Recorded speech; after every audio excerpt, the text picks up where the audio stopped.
What's happening, folks? Back with another reaction. Back with some more Jennifer Rush. And we're returning to Movin, 1985. Thank you again to Darren for providing the 5-album compilation. And the next track on the record is Testify with My Heart. To testify is to speak about some matter on the record officially, and normally you do so with your brain and your mouth. You speak and you give a testimony about something. But to testify with your heart would suggest you are showing your perception and indeed the truth of something through your heart, which typically in artistic and creative context means emotions and with feelings. So the idea of testifying with your heart might be about showing with your actions and indeed your emotional and interpersonal actions more than simply just saying words that purportedly mean the same thing. So I would expect this to be another song about romance or deep feelings, deep emotions that speak to someone's affection or affinity for another person. Let's see what I can pick up on a first listen. This is Jennifer Rush. The track is Testify with My Heart, and it's from her 1985 album, Movin. It's fading fast, all I have gone to, nothing that I hated more than feeling unsure. Tell me what it is, keeping my heart open, never wanted anything more to do with before. Does it mean I'm moving to your side? This time I'm laying it right on the line. Could it be that it's born by fire? That this is nothing, just clear out of sight. I wanna testify with my heart, no matter what else I need to know. I wanna testify with my heart, not with my mind. That might say no. I see. I've come snare. down to no point of no return. On my part, there's no pretending. I am surrendering.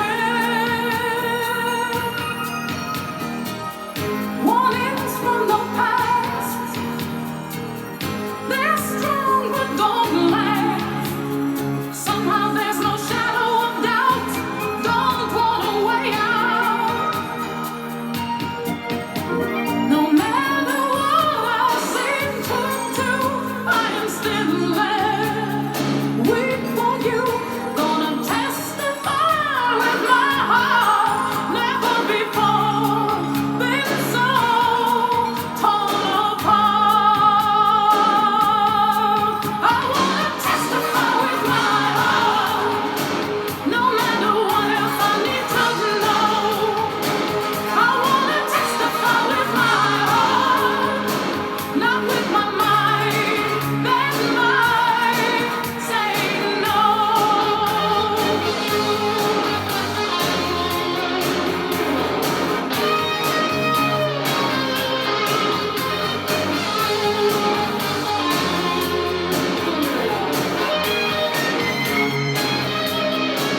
I wanna testify with this heart, whatever it is you want to say so. I wanna testify with this heart, there's nothing else that I need to know. I wanna testify with my heart. The way she comes in on that line of the chorus.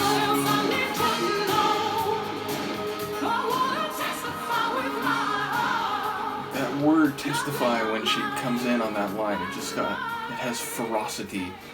So yeah, I feel like in a very crucial respect, it was what I was thinking. The idea of, I'm not going to testify with my mind or my mouth, I'm going to testify with this heart right here.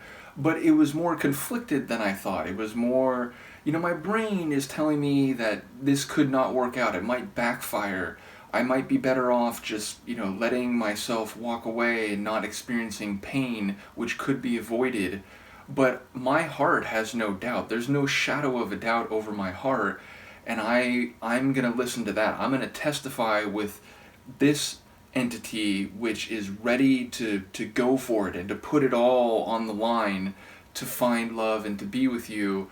I'm not gonna let my rational brain stand in the way of what could be a very beautiful feeling and experience. So I don't know if it's specifically with one person in particular. I feel like that's more likely, that it's a person where they've been hot, they've been cold, they've been together, they split apart, and she's, thinking about going back in and trying to make it work again. Her brain is sort of telling her no, it probably would be better to avoid it, but she's going to go with her heart. Now maybe it's about she's been in prior relationships with different people, and now there's another opportunity in front of her, and maybe, again, rationally, logically, she's inclined to recoil a bit and stay away and just play it safe. But no, she's going to follow the testimony, she's going to testify with this heart and let her emotions and that pure feeling drive her and not be clouded in what she wants. Now she is saying she's never been more torn, so I think there is an inner conflict, there's a struggle, but it's pretty clear which part of her is going to win out, and it's her heart. So yeah, I like the inner tension that's implied by the song, but I like the earnest feeling of, you know what, you only live once. I'm gonna let my heart and the true pure feeling that I have and the possibility I see, that's what's going to do the action.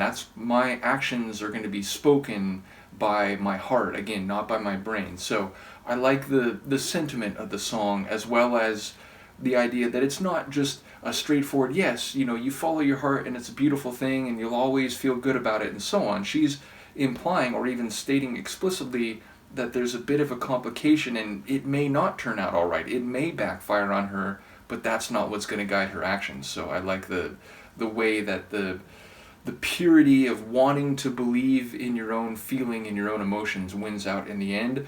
Her vocals, again, very powerful right from the outset, right from the start, but especially when it kicked into the chorus for the first time, I was arrested. I was taken by surprise by the way the forceful vocal delivery really hit in that moment.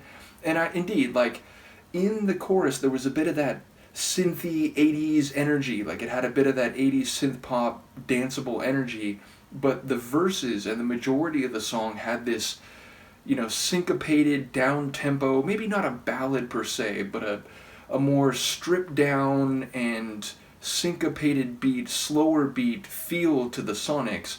And then the chorus, where her heart really kicks in, that's where you feel a bit more force, a bit more percussion, and a bit more, volume and full sonic atmosphere. So again, I like the way, just in some subtle elements, the sentiment of the song is being conveyed by the arrangement, the composition, and indeed the sonic configuration. So once again, it's cool to hear different flavors of 80s synth pop. I've gone through so many different deep dives. I'm looking into so many different artists that could technically all be lumped under that category.